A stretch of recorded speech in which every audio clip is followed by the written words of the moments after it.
In our last lecture of supply chain analytics, we discussed about the basics of supply chain analytics, how supply chain analytics you can say have an influence on supply chain management, what sort of interaction it is between them. In today's lecture, we are going to discuss about the basics of, if I could say, supply chain management, which deals with the supply chain analytics, how it has been influenced in that one. Prerequisite for that one, as a if you are registered in the course of supply chain analytics, that we have already done the operations management, logistics and supply chain management concepts, sourcing and material management concepts, and mathematical and statistical modeling. The objective of this course just to understand the basic concepts of operations management, logistics and supply chain, research, operation research and mathematical modeling, and application of supply chain concepts into analytical framework, as well as material management concepts into an analytical framework. So we can start with the basics of supply chain, or you can say the basic supply chain model. If you can identify in basic supply chain model, the organization is you can say the Walmart or third party you can say distribution channel. So here how the organization is sourcing all these things. So at the upstream and the downstream to the customer, and upstream sourcing with different supply chains from the suppliers. In this particular case, the granules of chemical manufacturing, which has been sourcing from one particular you can say source, and plastic producers, and that has been coming through the you can say source by the Procter and Gamble or other manufacturer in this particular case. Similarly, on other end, you can say find it out the packaging material from the timber company and paper manufacturer, and then which has been sourced by the Pactive Corporation, and that it comes to the Walmart. Walmart is stored, and then up to the customer. That is the basic, you can say, the model of supply chain. Next, if I could say how it has been replicated in real life, how the supply chain model in real life looks like. So if you can identify here, the product is a laptop. So suppose the laptop is a particular product, so which is manufactured by any particular organization, and so upstream and downstream, if you can identify, at upstream the raw material sourcing up to the you can say the manufacturer, or you can say the assembler, and at the downstream you can say it reaches out up to the customer. So different sorts of supplier tier 1 supplier is there, and a tier 2 supplier over there, with different channels, raw material suppliers 1, 2 and 3. So different raw material suppliers are also there.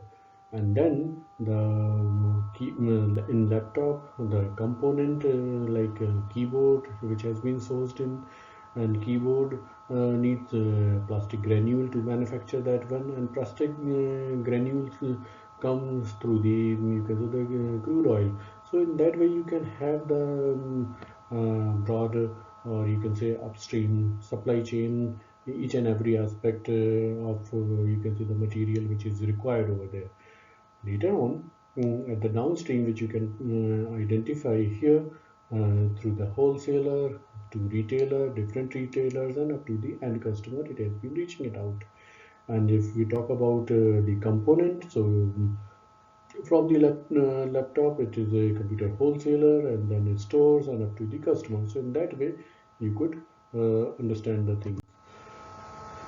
If I could, you could say, elaborate further, or the meaning of supply chain management, or if you could unravel the supply chain concept, demystify the supply chain concept. So in that way, we could say it is the management of a network of interconnected business that you can involved in the ultimate provision of product and service packages required by end customers.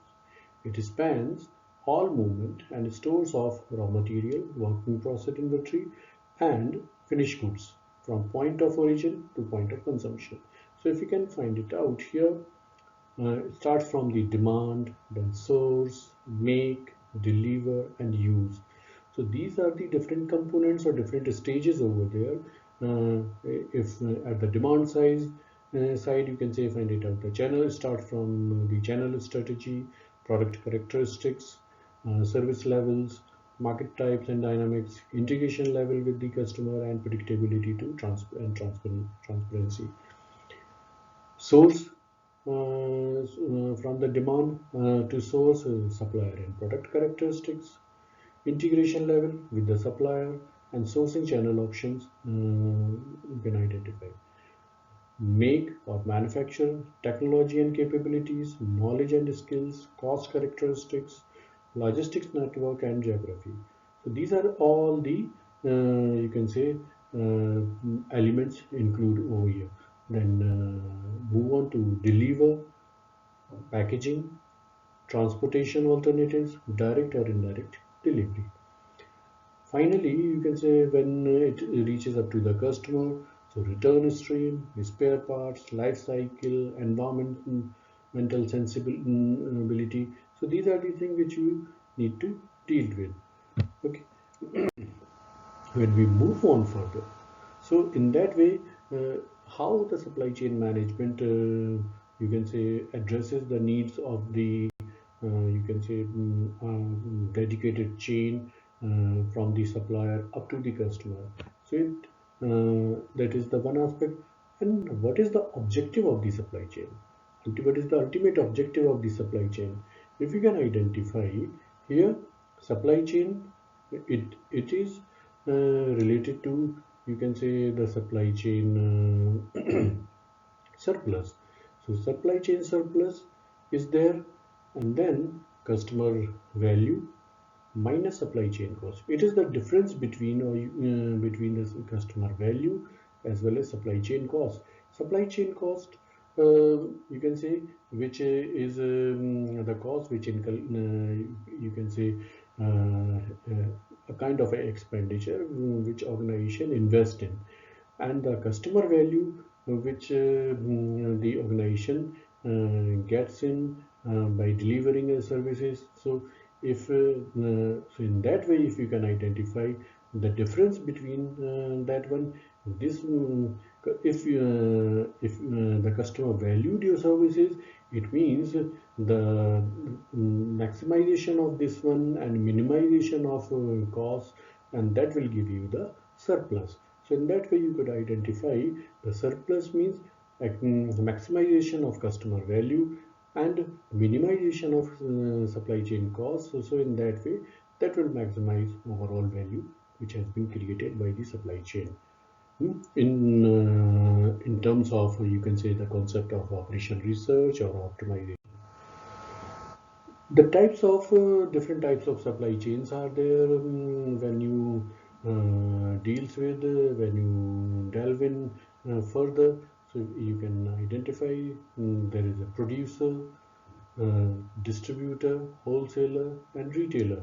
So before producer, if I can say, there is a supplier. So you can say, you can identify there is a supplier. So supplier to producer, a producer to distributor, distributor to wholesaler and retailer, and through the retailer up to the customer. So here the customer and the you can say the supplier. So that sort of movement is you can say the serial based supply chain or serial supply chain. Okay. Next sort of supply chain, if you can identify the distribution supply chain. What sort of distribution supply chain? Here the producer is there, and one segment is moving on towards this particular wholesaler, another segment is moving on towards another wholesaler, and then through the wholesaler to the up to the retailer. So these are the two different segments. It has been there, and many retail options are, many retail locations are there. So in that way we could say, the producer has been distributed the supply chain, or supply chain has been distributed in this particular case two segments, or you can say in n number of segments it could be distributed, and it is coming from the supplier to the producer, and that in this way you could describe that is a supply chain likewise earlier up to the customer. Okay, so earlier was the distribution, you can say the serial supply chain. Now it is a case of a distributed supply chain or distribution supply chain. Next, if I could say assembly network. In assembly network, many component suppliers are there. So so organization is sourcing in from the many component suppliers. So there are component suppliers are there, and here after assembling all after you could say getting the assembly or getting the component from the supplier, and assembler is assembling the things. So it could be the assembler network. If I could recall it, likewise a Dell supply chain. In Dell supply chain, if I could identify it, here Dell in this particular case is an assembler. So what the Dell is doing, the assembling all these things from different suppliers, and you can say that from the different component manufacturer, and assembling, after assembling it is you can say selling to the customer, you can say that, through the departmental store or through any particular store. And after this discussion, you can understand the things related to the supply chain management, the basic architecture of supply chain management, and these are the things which you can understand. References, or you can say any bibliography, if you can understand, go through the Chopra Mendel, Shapiro book for the modeling of the supply chain, or all these things which you can identify. Thank you.